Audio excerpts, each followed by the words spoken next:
Today we're gonna turn this 2JZ into this. Stay tuned to see the teardown.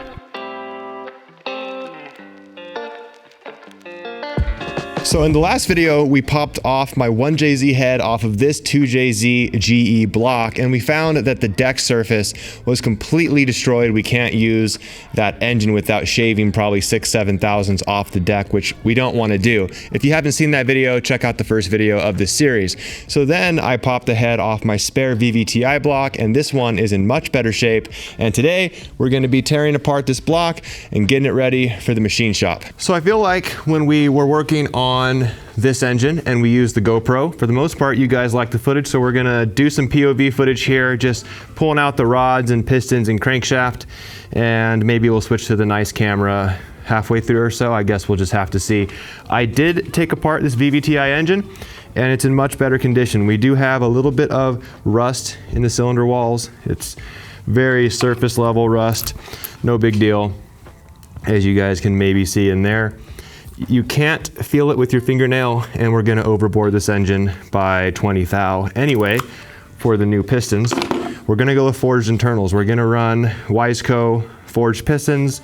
We're gonna do 8.5:1 compression on those, which will, with the 1JZ head, put us at about 9:1 static compression, I believe, which is gonna be pretty decent for the 1.5 JZ.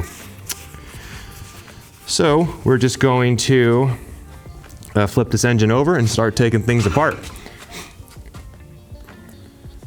We're definitely gonna leak some fluid here. I'm gonna try to catch it, but I'm sure we'll make a mess.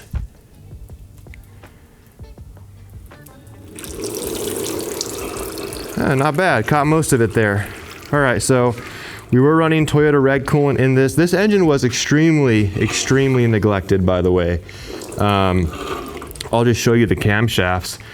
You can tell that the oil wasn't changed just by the way that they are. Lots of varnish on them, and in the head itself, I popped the valve covers back on so you can't see it now, but in the head itself, same story. Lots of varnish. Definitely the oil was not changed very often in this 2J.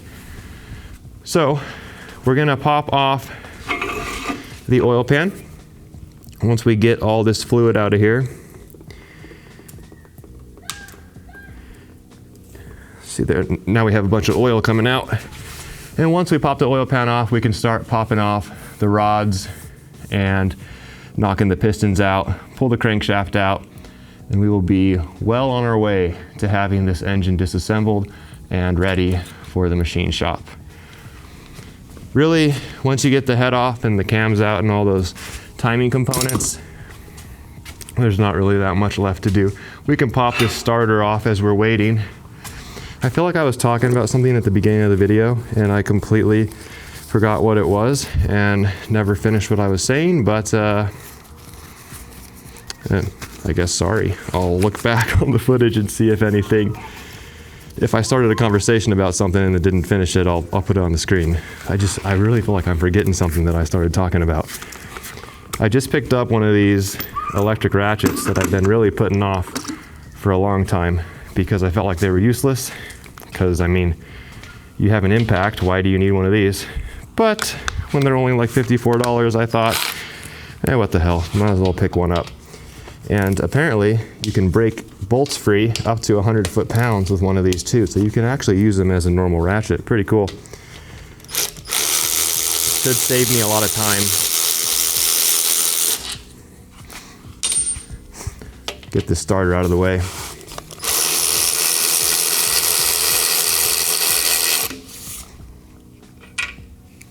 I'm putting all of my parts from this motor over here so that I'm able to separate everything, because I have the 1JZ, I have the 2JZ VVTi block, which is the new one that we're working with here, and then I have the old junk one that came out of the Supra.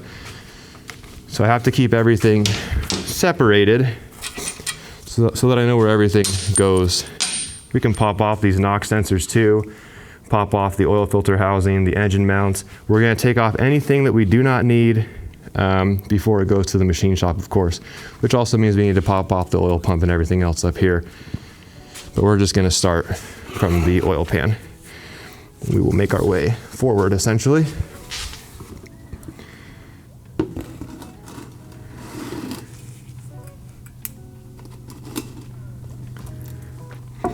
All right, anything else that drips, we're just gonna have to accept it. We are tearing apart an engine, we're gonna make a mess. It's just the way things are.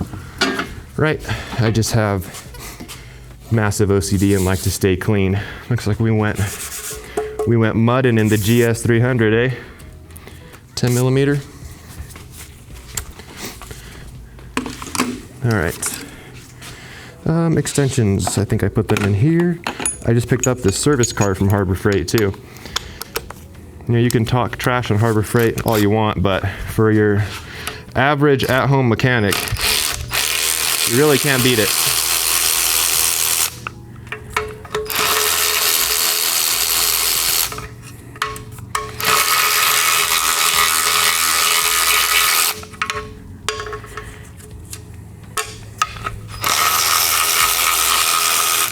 And even though I can't run this pan, I'm still going to try to keep all these bolts organized and whatnot, just so in case I need anything for my engine, I'll have Toyota spec bolts off of a 2J, which are gonna fit great if I'm missing any hardware, of course. And I might be able to sell this pan to someone else that might need a front sump pan. But on the JZA70s, you need a rear sump pan, like what's on this one right here. You can see this one has a rear sump pan. You need that if it's going into one of these Supras.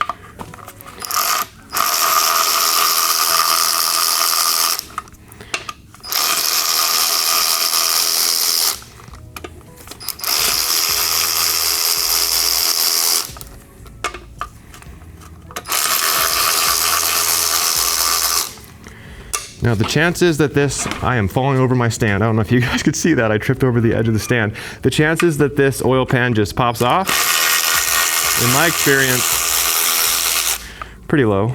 But hopefully we can get this thing off here easily, especially the upper pan. The upper pan is glued to the block with sealant, of course.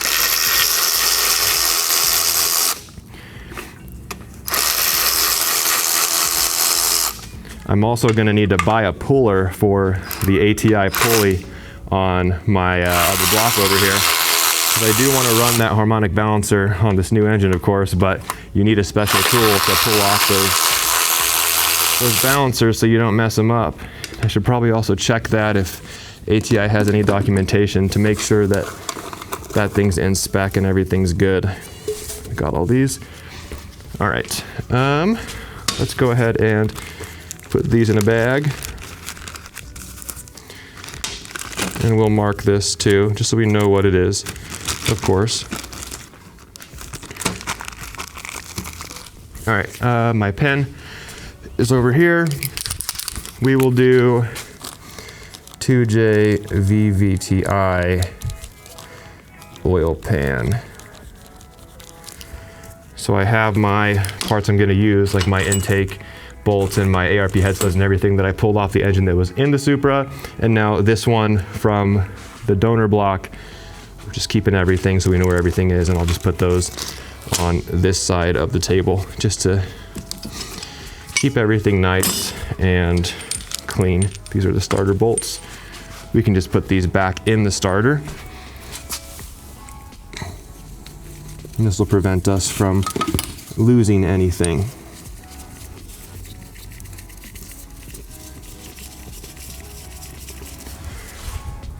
All right, let's see if we get lucky with this pan. Let me make sure this thing's still recording and that the view is good. All right, we look good. As I said in the previous video, this thing is like an inch away from my face. It blocks my central vision, so I can't tell what's going on as things are happening. I need a new one of these hammers.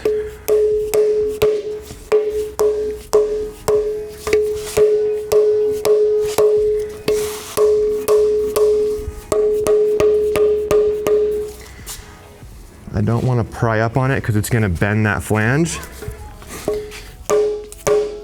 It's gonna make it harder to seal. So if I can get this off without doing that, that's what I would really prefer, but might have to.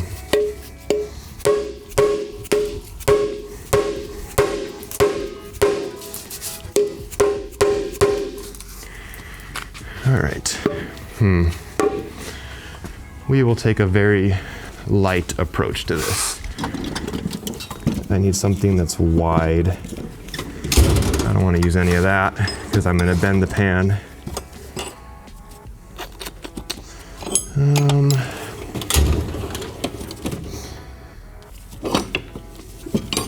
Maybe if I can get something like this in there. This is a gasket scraper, but this is kind of flat.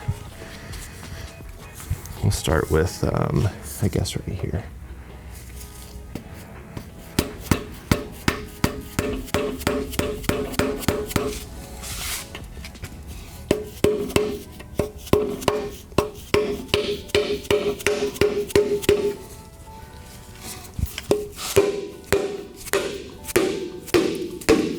Oh, that came free. Did you hear that?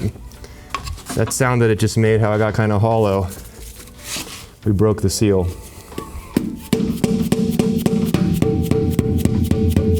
There we go.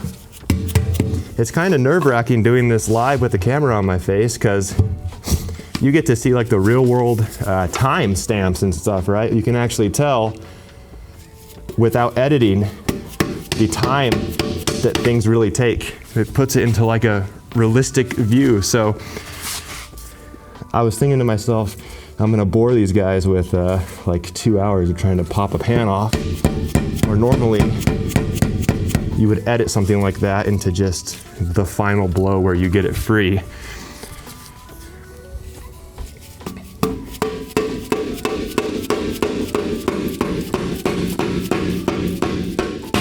There we go.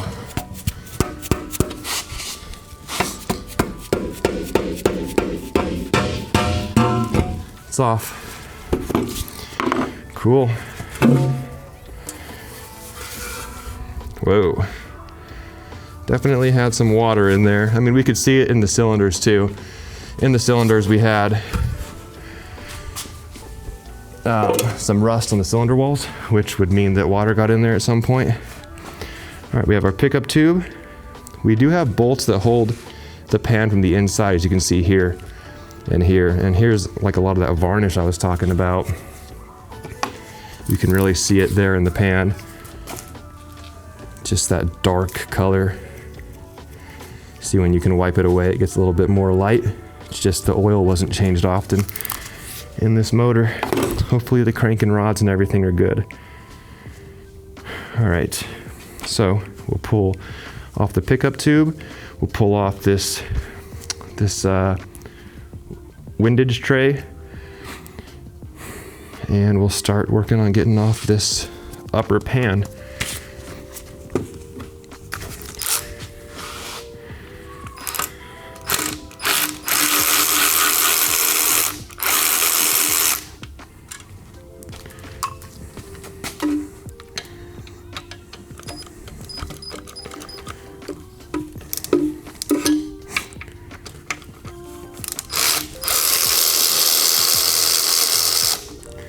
To make sure we don't drop anything. Normally you don't have this issue because the engine's in the car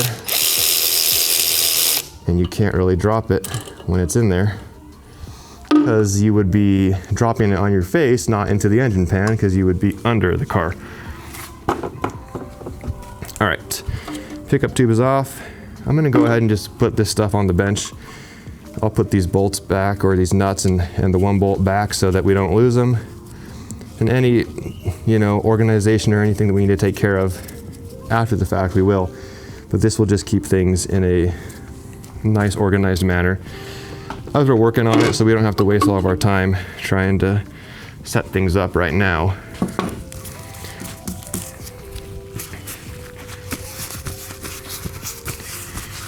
All right, and that screw, or this bolt rather, was one of the ones that actually holds down the tray as well. Just put it there.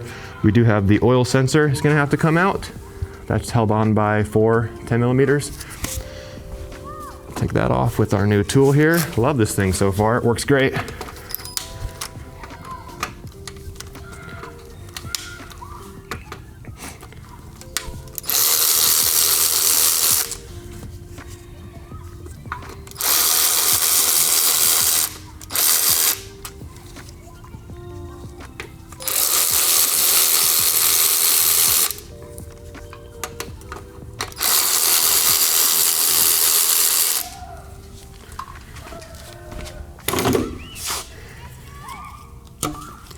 Okay, there's our sensor for the oil level.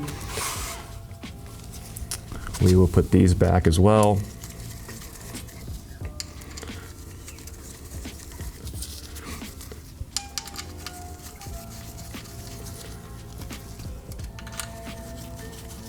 Now we'll move to the tray.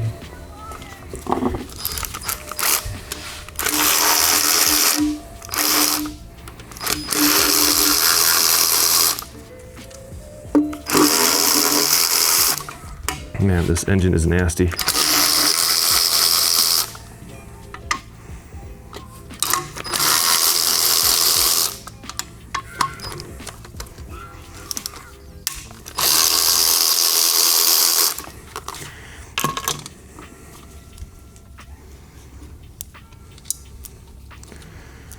This should pop right out.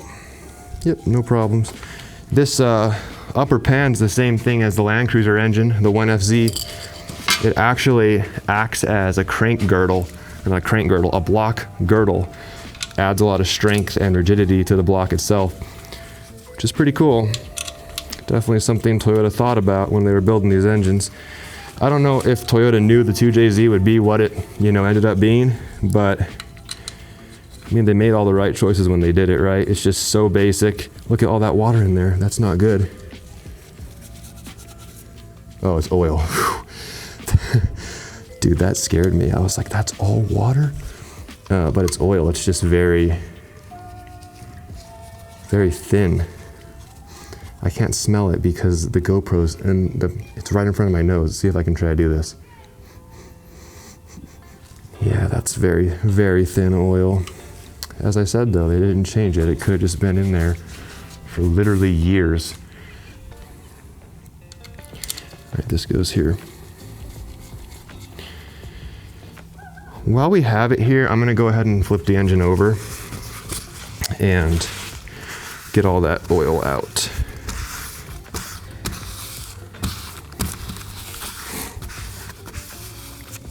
All right. All this stuff goes together, so we'll just put it all together over there.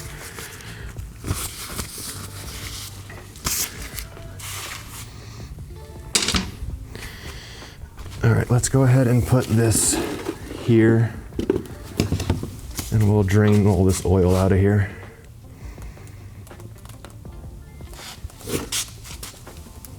Here it comes.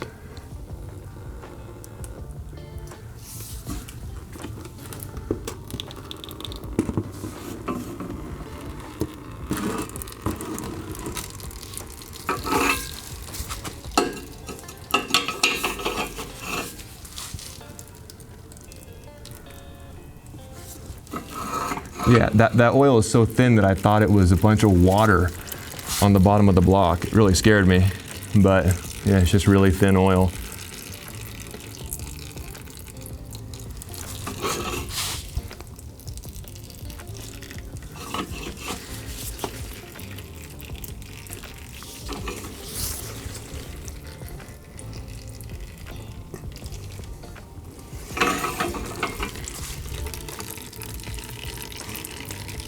Gross.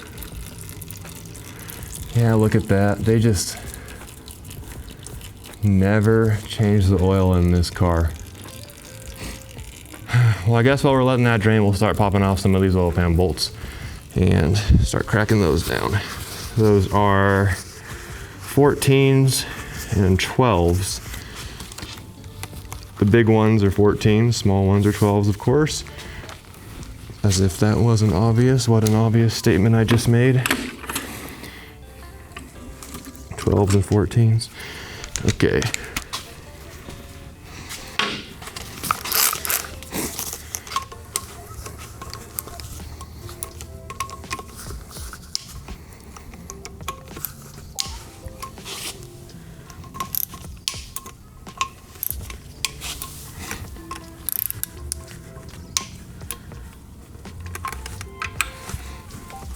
These are the ones that are inside the pan. So you can't get off the upper pan without also taking off the lower pan. Same way as the 1FZ and the Land Cruiser, by the way. Exact same thing. No difference. Any on the front? I don't see any. All right.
All right, I think that's all of the 12 millimeters. Now we can move to the 14s. I think that should be all that holds on that pan.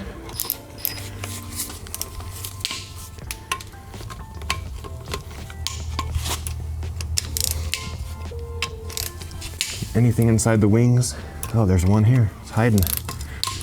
Wait, did I miss one over here? This one? I don't remember doing that.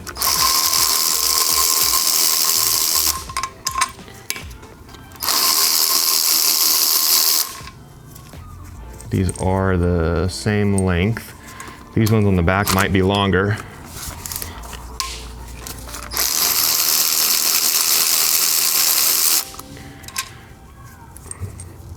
They're all the same length, okay.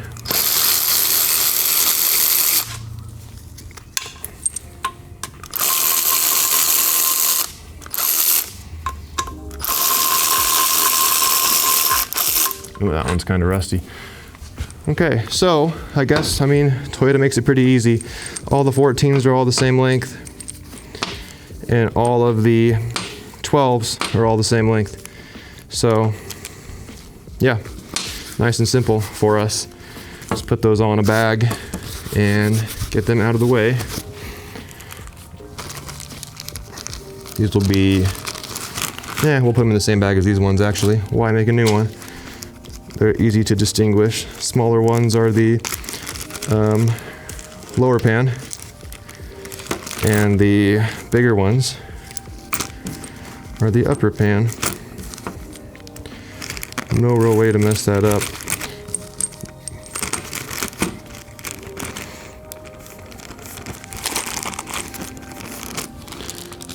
Okay, we're mainly done draining out all this garbage. Anything else we'll just get out afterwards. And I think that's all that holds this pan on. I think we're kind of at a good position here. Is this gonna catch the oil? Yeah, we're at a good position here to, I think, start knocking this pan off. If I tipped it back the other way, it might be harder to get in there. They make little prying areas on these. That doesn't mean we should just go hardcore in that one spot, because you could actually crack this pan because it is aluminum.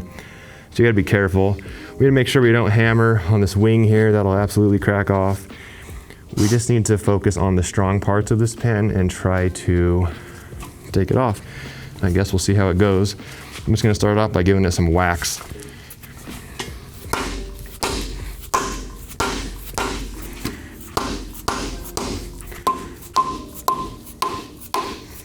Like an initial way to try to break it free.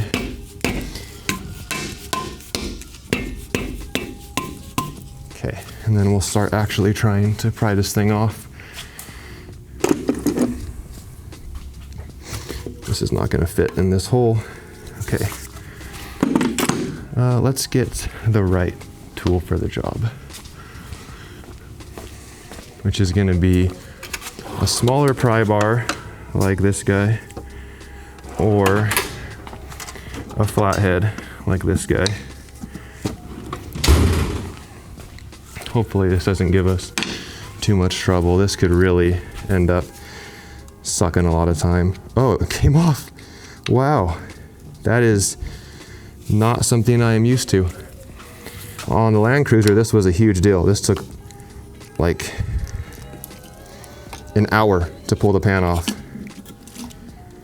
Just going very gently here.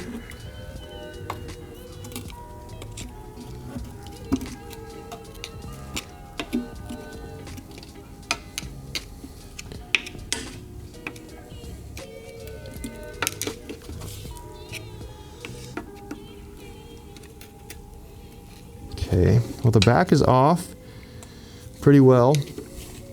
We're getting hung up on something up here, which makes me think there might be another bolt that I missed. Or maybe something goes through the front. Oh, hey, look at that. Definitely missed some bolts. Two right on the front right there. This is why you don't force things, guys. You need to, I almost flipped that over with my foot. You need to not force things. Because if we did, right there, of course, we would have broke the pan. As an example of how easy that is to do, this is the VVTi cam cap. See that? Broken, because I forced it, and that aluminum is so weak, just snapped it right off. So it's fine, I don't need this, I don't really care. But I could have sold that, and now I can't. And now if I want to sell the head, I gotta go buy one of those, because I'm not gonna sell something that's incomplete. So that's how easy it is to break things. This would of course be harder to break, much larger, but still, it's good to get in the habit of not forcing things.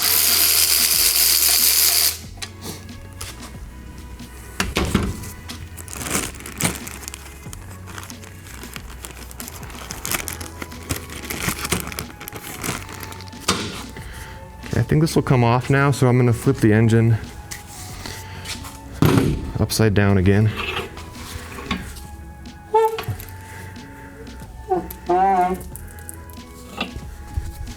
Okay.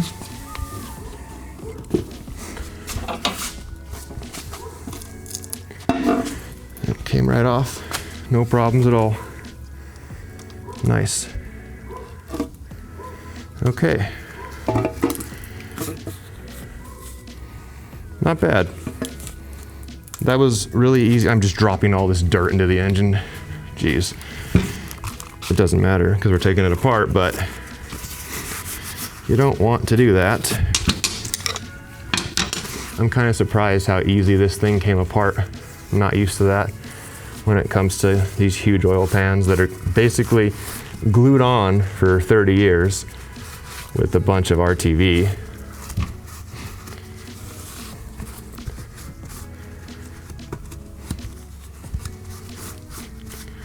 Just cleaning it up so that I can put it over there with the rest of the parts.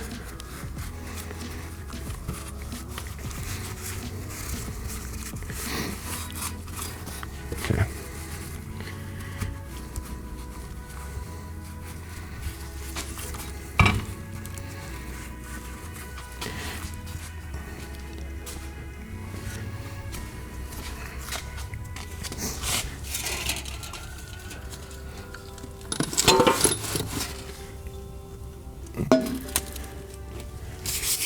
All right, that'll do. We'll take this stuff too, get it out of the way. Yeah, we don't need it.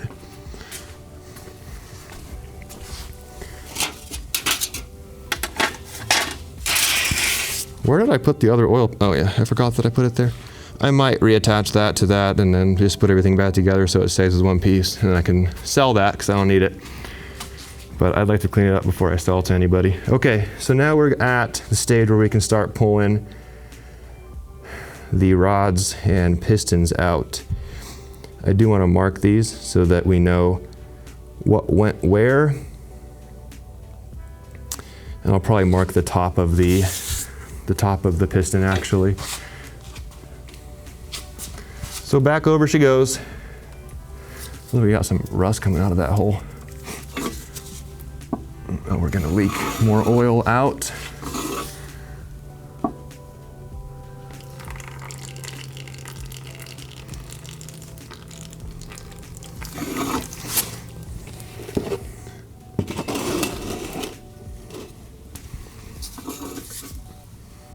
The other stand that I have is much better for this.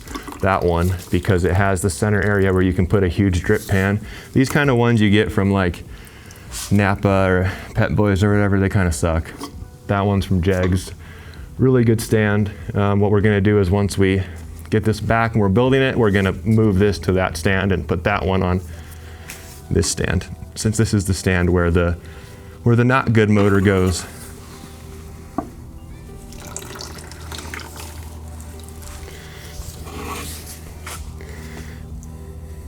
Okay, that's fine. That's good enough. We'll just clean off some of those cylinders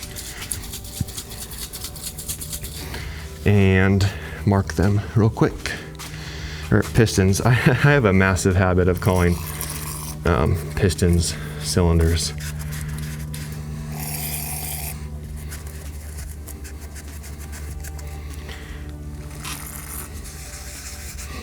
Another thing you would normally do when you're tearing apart an engine like this is you would plastic gauge or check with a dial bore gauge and a caliper what your existing bearing clearances are.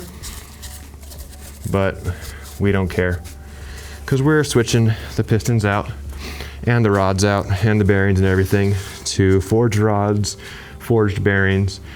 But if you were gonna keep your existing parts in there, you would want to check those kind of things. You know, check what it is before you take it apart, check what it is after you take it apart, just to make sure that it's all in spec, or at least figure out what you need in terms of your bearing sizes,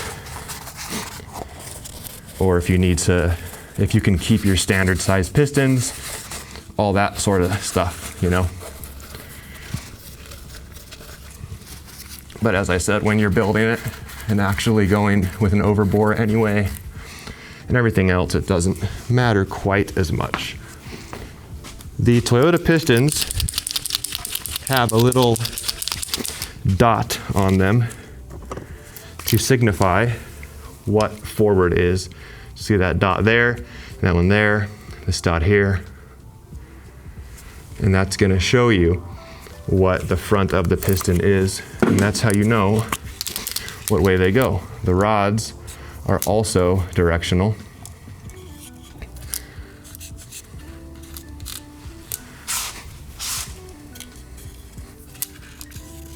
Okay, that will be good.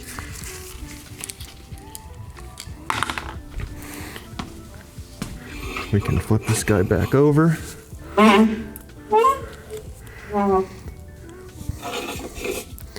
And start popping out these pistons. So the rods, as I said, will also have a indicator on them in a way to show you which way is forward. So see how this has this marking here? These markings over here. They're not going to be the same on the other side. On these they are. Never mind. On a 1FC, they're kind of different. So yeah, just use your pistons, of course, as a indicator. And if you were going to keep the rods, you could put a little arrow pointing forward, just so you could put everything back the same way. But since we're not going to, we don't care at all. Okay, let's make a little trash pile of towels here.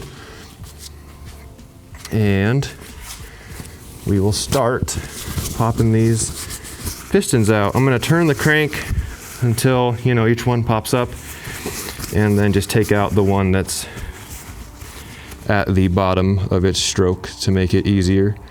Once I find my ratchet, I'll show you what I mean. This piston is gonna rotate, and once we get it here, and the 6 will be the same way,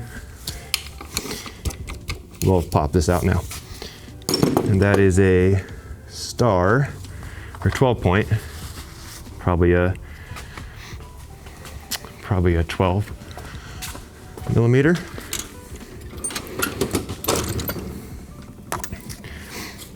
Try this one. Yep, and we'll just take these out.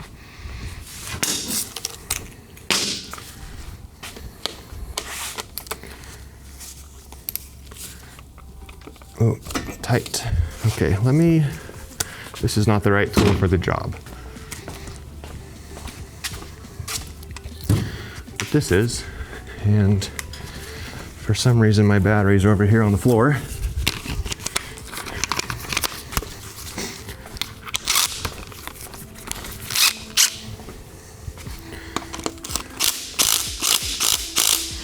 Okay, we're gonna do it by hand. I don't like forcing stuff like this. You know, it's an engine anyway. For the most part, hand tools are kind of what's preferred. I'm gonna get this out of the way before I knock it off and make a giant mess. This, we should be able to get this out if we just hit it like this. There it goes.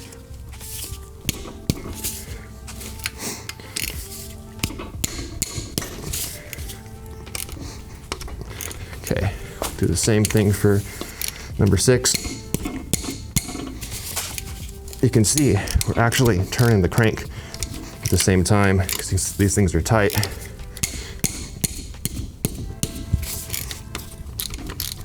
Okay, we'll just go through and do that for all of them. We'll get these back up where we want them to be. I'm throwing tools around and losing them. Okay, this can go and be used with this guy again.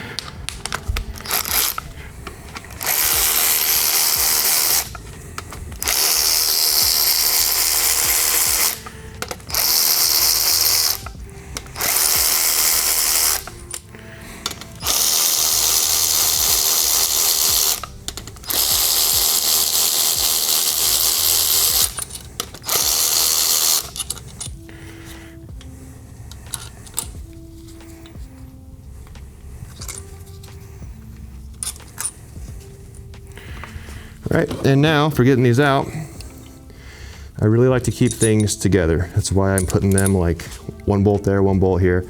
This is what went forward, and here's your indicator actually, this little notch. I knew there'd be something. This notch goes forward. On the back side, there's no notch. So notch, forward. You need to make sure that those go back together the exact same way. See the same thing on this side. There's a notch there on the front. There's not a notch on the back. So, gotta make sure that you don't accidentally put things in there the wrong way. All right, we will set this down temporarily right here, facing forward still, just so we don't mix it up, you know? We'll pop the piston out, we just have to push it. It'll come out the bottom, as you're about to see, if we can get to it.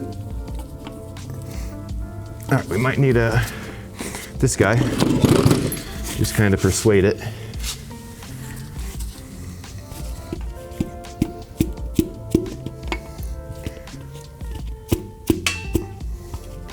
It's too thick. All right, let's get these bearings out while we're here. Just check them.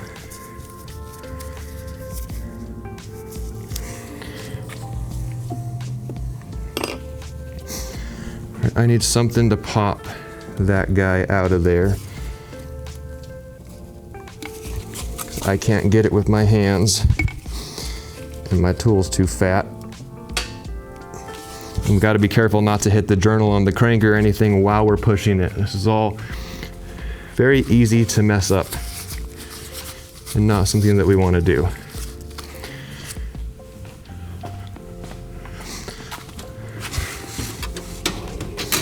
Let's see what I have.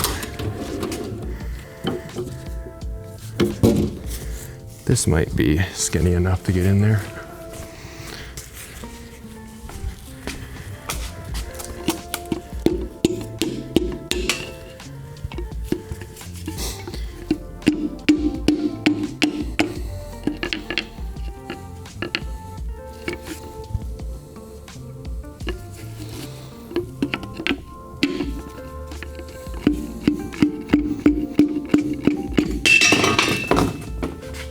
Don't do that. But it doesn't matter. As I said, we're swapping all this stuff out anyway, but yeah, put your hand under the piston when it's gonna come out. There it is. Yep, don't do that, but it's fine. Okay. This is the kind of stuff that you don't see in an edited YouTube video, by the way. You definitely would have that edited out. But when you have a GoPro on your face, you can't hide anything, you know? But it's fine. Look at that. Oh, the rings still move. No, this one's seized. This top ring is seized. Wow, there we go, freed it up. The oil ring, expander.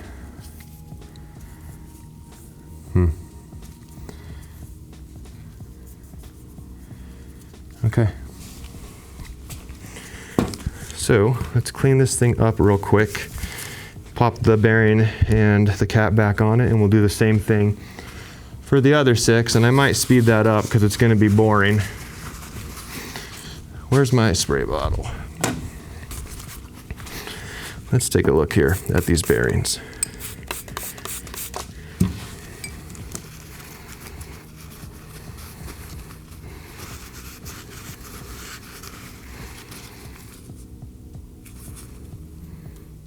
Not bad. Not bad. I wonder how many miles are on this engine. I'm gonna guess we're in like the high hundreds, low 200s. This one kind of has a little bit of a hot spot on there compared to that one. See that? Right. The rod itself,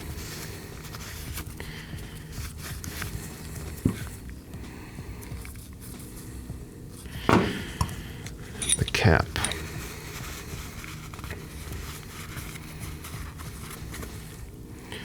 yeah, I bet that let's see what one came off what. So this is the cap side bearing. Wait, how would we verify that? Because I'm used to bearings having a tang here and a tang there. These don't have that. They both kind of go the same way. I'm just gonna assume this one went to this one since it's in worse condition, and we'll put this one up here. And we'll just toss everything back together. And which way is our forward? Is that way, so that means this goes together like this.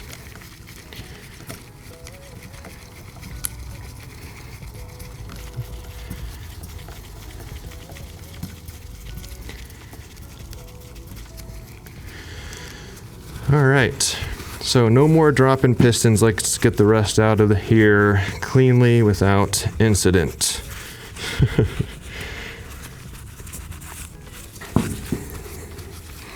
There we go. There is piston 1. Overall, not terrible. Decent shape.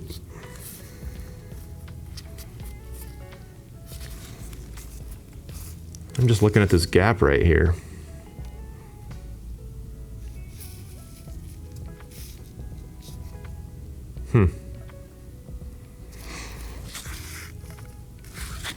Well, that's interesting. Now I have to take a look at this, and I'm curious.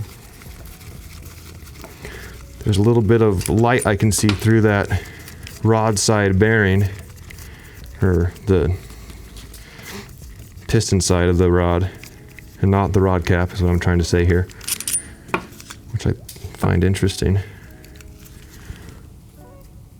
I don't know if you guys can see that on the GoPro. See, like, you can see light through it.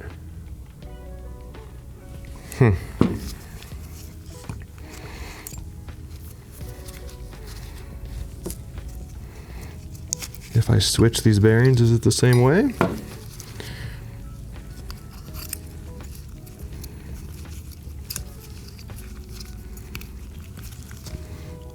Nope.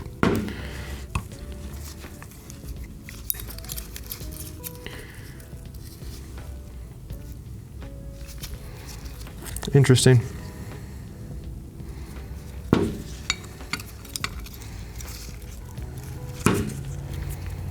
Yeah, this bearing doesn't fit tight in here. This is not normal.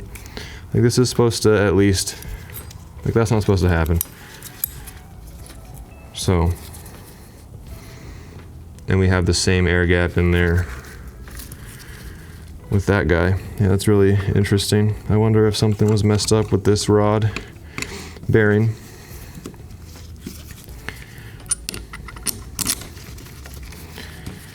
We'll take a look at the crank journal and see how it looks as well, because it's a bit weird, I won't lie. Yeah, it's a bit odd.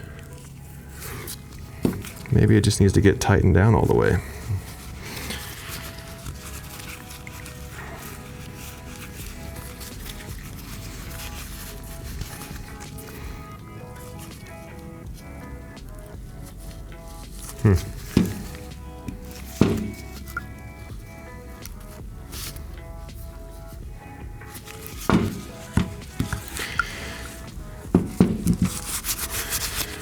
All right, I'm not gonna mess with it because I'm just gonna end up making it worse. So let's go ahead and now pop off number 6 without dropping it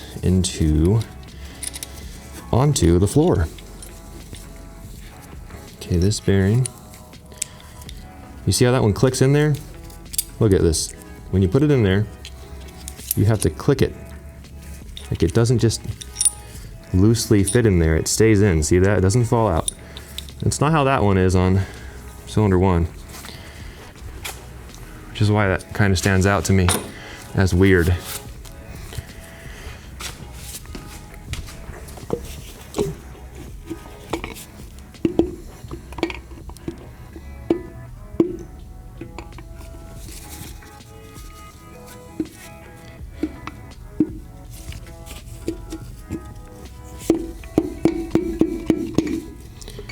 Here's how it's supposed to go. So there's number 6 without dropping it on the floor.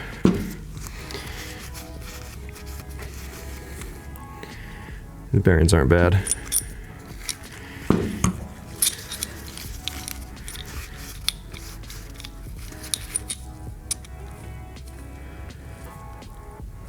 Yep, not terrible. All right. And this one goes back together like this. Make sure that we have that notch facing forward. It is.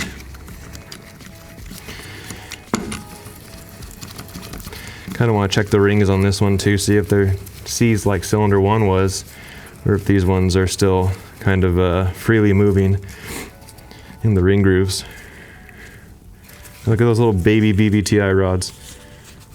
This is why the VVTi motor, this is why you can't make big power on them without swapping the rods out. That's the width of my finger, literally. All right, these ones, oil ring's kind of stuck, but the oil ring is totally stuck. But the top ring and second ring are good on this one. Wow. I wonder how long this engine's been sitting. Had to be a while.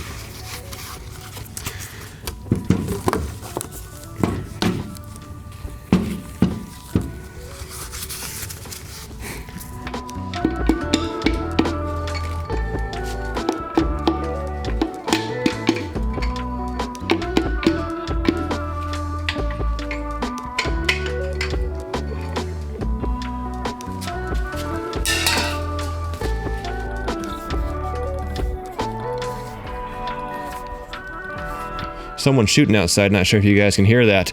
The pistons are all out. Every single one of these has some sort of stuck piston ring, whether it be the first ring, the second ring, or one of the oil rings, which tells me that this engine was sitting for a while. It's the only way those rings are gonna get stuck like that. The bearings in each of them are good, including cylinder 1. What I found out with that one, for whatever reason, one of the bearings just fits in there loosely. You know, they're old, but once we actually clamped it down, it closed up that gap where we could see daylight through it, and everything seems fine. The journals on the crank are all looking pretty good so far. For the rods, you can see they all look pretty healthy, no massive scarring, pitting, anything. There's basically nothing there. So we're looking good so far with this engine, as far as this one being used as the potential donor engine for the Supra. This one's looking really good. So what we're gonna do now is we're going to check the thrust of the crank before we tear it apart, and then we'll just start popping off these main caps, pull the crankshaft out, and we will be well on our way to having this thing ready to go to the machine shop.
All right, the crank is out and everything's looking really good. The bearings, the main bearings look basically brand new. It's really, really impressive. One thing to note is what direction these thrust washers go. They just sit there. They're just kind of in place behind that cap and they stay in place from the crank itself. The grooved side faces out on both sides. So there's going to be a thrust washer here, a thrust washer there. Same thing on the cap. The groove side goes out and that way on the back side of the crank. So just make sure when you put this back together, you do the same thing. Another thing to note, the main caps that have, or the main bearings that have the little holes are the oil holes. Those go on the block side, not the cap side. If you don't put that in the right way, you're going to starve it for oil and your rebuild's going to basically be toast. Some other things that we want to check and just take note of is where the dowel pins are in the block. I mean, you don't have to take these out before you send it off to the machine shop, but just take note where all of these are. So you can see we have a dowel here. We have some oil galley plugs, all the freeze plugs in the block. They're going to take those out if you don't do it yourself at the machine shop. We have some alignment dowels here and here. There's going to be one on the back seal area right there, and you know, basically on the block itself there's going to be dowels and everything else. Just some things to note. You might even want to take down the block number if your block has a serial number, just to make sure in case there's like multiple of the same engine there that you get the same engine back.